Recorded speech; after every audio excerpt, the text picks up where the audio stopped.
start things off at the Russell and Wayne County's Family Court in Kentucky for a hearing on a domestic violence order filed by a husband against his ex-wife. You and the respondent were married in the past and have children in common, correct? Yes, Your Honor. And were the statements you made in your petition true and correct at that time? Yes, Your Honor. Are you willing to make those statements part of your sworn testimony here today? Yes, Your Honor. And are you asking the court to enter an order restraining the respondent from any contact with you? Yes, Your Honor. I've taken your statements in your petition as part of your testimony, but I need you to tell me briefly, in your own words, what happened to cause you to ask for a domestic violence order. Yes, Your Honor. Things have been escalating, I guess, since the first of the year. And Melissa's had a couple MIWs and a couple arrests. And she got out of jail in, I guess, April. And she started, we hadn't really had anything personal up until that point. She got out of jail in April. And she started... My personal life is your business, John. It has nothing to do with Miss you Hardwick, boys. No. you will be held in contempt of this court if you become disruptive. I don't care. I haven't done anything to this court. I haven't done anything to him. She will be arrested for contempt of the court. It doesn't make any difference. You will serve 10 days for contempt of court. Go now.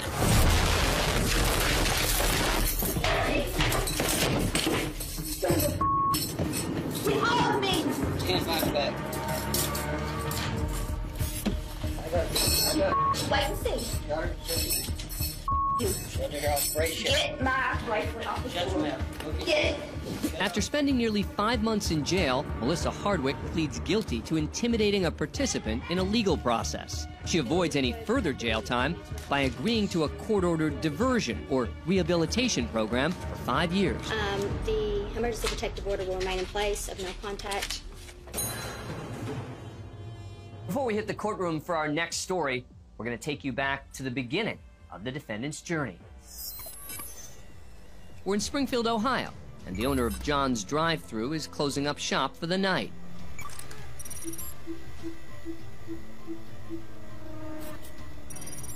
A man approaches from the back.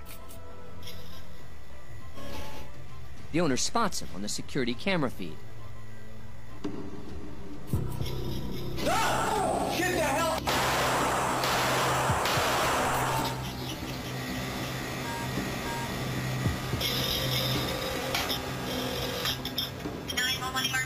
Yeah, this is John's Drive-Thru, West Main Street. A guy just tried to rob me and I shot him. He ran out the back door. Okay, is he injured? I think I hit him. With help from the store's security camera footage and a tip from a local hospital who treated a man for multiple gunshot wounds, police identified the perp as Rickey Hand, a known career criminal. I did try to rob John's Drive-Thru. I got shot 3 times. I did the crime, I ain't gonna lie. I just wanted to let you know. So, John, what'd you do with the pistol that you had when you were in there? Because, you know, it's my understanding when you run in there, you started pulling out and the guy saw you. Right, but I didn't even get it out. You were going for it, though, right? But I didn't even get it out. I didn't branch it. He shot me regardless. Well, I think he's well aware that you've been robbing places at gunpoint or so. I've never robbed anybody. That's the first one I've ever done. Now, hang on a second. Now, you and I have been straight with each other every time we met each other, okay? Yeah. I know there's more to it than that. I pulled it out. Okay. Pulled the weapon out. But I don't think I got it all the way out. Well, he saw you. That's why he shot you. Hand is indicted on 30 charges connected to a string of business break-ins at gunpoint. He confesses to a series of armed robberies. There have been probably a half a dozen or more robberies. Now, you're looking at John's. You're looking at this break-in to this beauty salon. That's all I've done. The beauty salon's a bonus because I didn't even know anything about that, and you told me that. I'm going to prison for a long time. Well, you know that. Now Hand sits in a Clark County courtroom in Ohio, where a judge has just handed down his sentence. You just gave me 40 years. Sir? Yes. You just gave me 40 years. Well, guess what? Sir, what's this? 40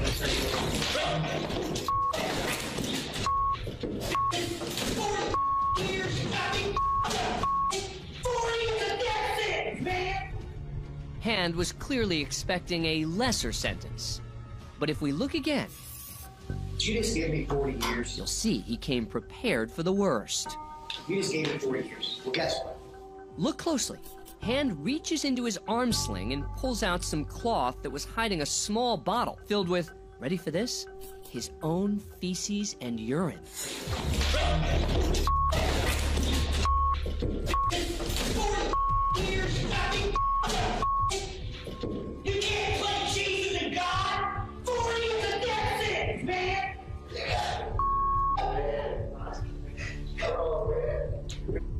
Rickey Hand lands in even more trouble for the feces-flinging attack.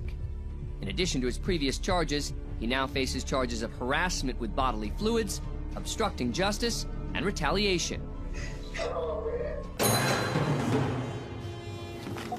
Let's head to Jefferson Circuit Court in Louisville, Kentucky. This is the matter of Adam Satterly. This is 36-year-old Adam Satterly. Satterly's in court today on a bond hearing related to drug charges. He's appearing before Circuit Judge Olu Stevens, heard off camera. Your objections notice overruled. Motion's granted. Satterly's attorney warns his client to stay calm after hearing the bad news. Taken into custody. Judge Stevens has revoked Satterly's bond, meaning Satterly will return to custody. I get it, thanks. That yell you just heard was Satterly. I get it, thanks.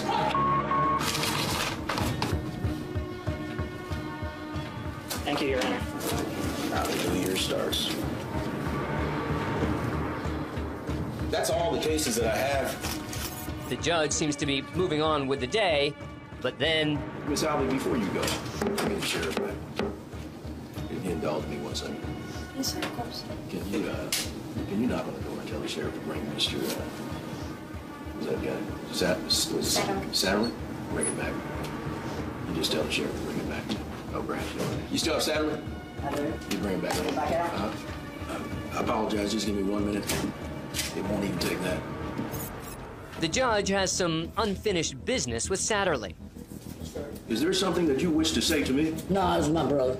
Oh, was that to your brother? Because I heard you say a racial epithet. No, I didn't mean it like that. Oh, you didn't mean it like that? Well, I'll tell you what, I'm going to hold you in contempt of court for having said that. And you don't speak those words in here. Yes, and sir. that word particularly, yes, you sir. don't use that word. I'm going to give you 60 days for having used that word. Hold you in contempt right now for having done it in this courtroom. It's disrespectful. Don't ever do it again. Thank you, Sheriff. Thank you, Ms. Albee. Appreciate it. Satterly's hit with an additional 60 days for contempt of court. Following the incident, Judge Stevens offered Satterly an opportunity. If Satterly apologizes for using a racial slur, he would reduce the additional sentence to just a day. Satterly took the judge up on his offer. Yes, sir. I apologize. It wasn't intended for you. I was mad at my brother, that's all it was. Well, you can have a seat. I'll say this, that what you said was a racial epithet that I don't know how it could be directed at your brother, but at any rate, I accept your apology. Thank you, sir. Thank you, Your Honor. Christopher Cologne. Our next stop is at the Broward County Courthouse in Fort Lauderdale, Florida. You've been charged with 2 counts of violating an injunction. Where Christopher Cologne appears for his bond hearing via video before Judge John Hurley. Court finds probable cause. Cologne was arrested and charged with 2 counts of violating a restraining order in a domestic violence case related to his ex-girlfriend. He also has an open pending case in which he's being charged for aggravated battery against a pregnant woman, his current girlfriend. I think I remember you from before coming into this courtroom. Yes, sir. I remember. Less than a month ago, Cologne posted bond in the aggravated battery case and went free. So the judge isn't exactly thrilled to see him again. You're already out on bond. You're already out. Yes, sir, and my bondsman is willing to take me out again on a bond. That's very kind of him, but that won't be necessary today because you're not I'll going see you anywhere. guys. Well, I'll see you guys in with a lawyer and a lawsuit too. Oh, okay. Oh, wait, bring him back, please. And you can go yourself too. Cologne storms off. Would you bring him back for me, please? Judge, he's back. Hi. Good morning again, Mr. Cologne. Good morning to you. Yes, sir. Wait, Mr. Cologne. Yeah, don't mute that. Could you turn that mic back on for me? Turn the mic back on. You got his. Okay, I'm being dead ass real.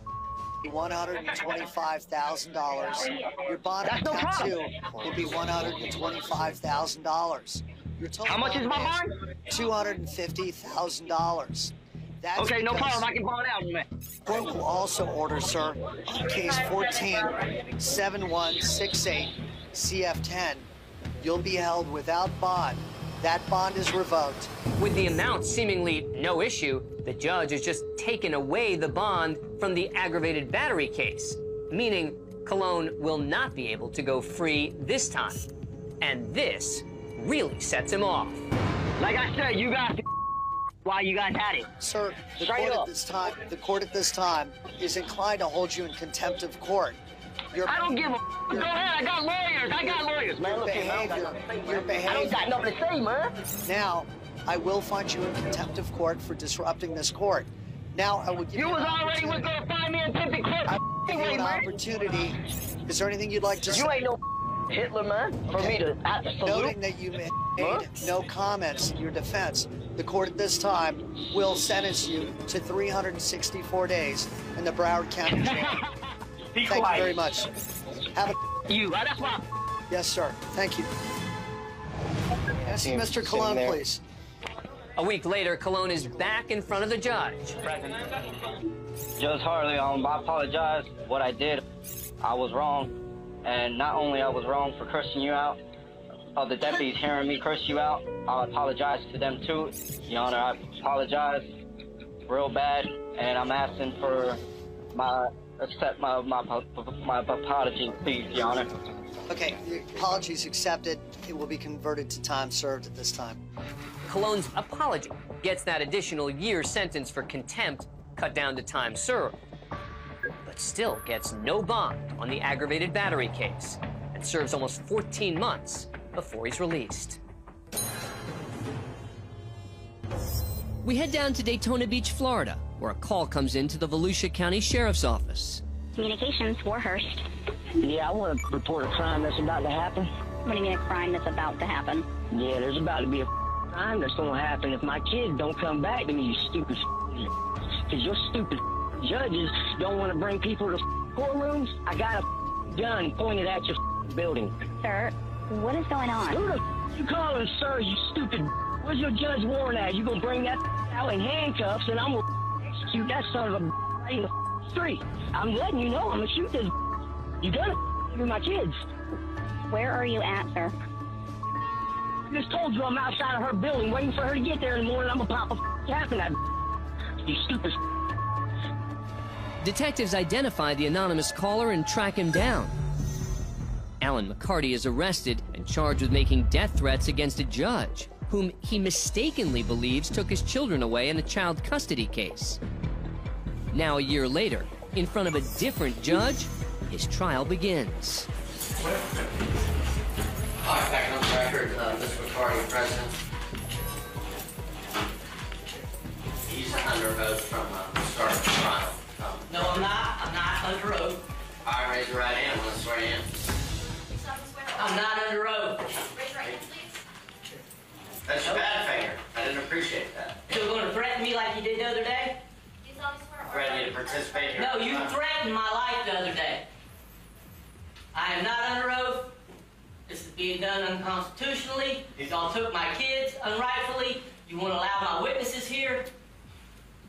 You want to allow my paperwork? Y'all took all my court paperwork. We haven't started the trial yet. It doesn't matter. You still deny it. You want to take my kids from me and act like that? You ain't that. You ain't that my kids. Holly, make sure you take down what I say. He was sworn in. No, I was not sworn in. Yes, I've never been sworn in this court. Bring the camera back. He's making this up. So, that being said, number one, I need to know whether or not you want to be here during the trial process. No.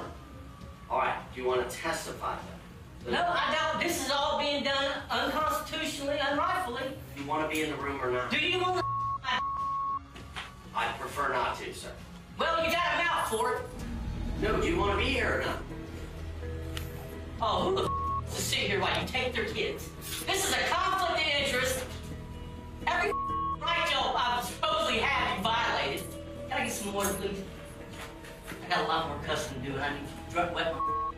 Do you want to be here when the jury's here? What the you think? I don't know. I need you to answer. McCarty decides he'll stay for witness testimony, Oh, my other answers wasn't good enough. but is ordered out after continuing with his outbursts.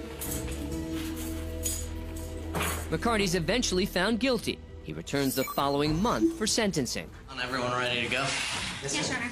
All right, State of Florida versus Alan McCarty Jr., who is present here today on 2 reasons.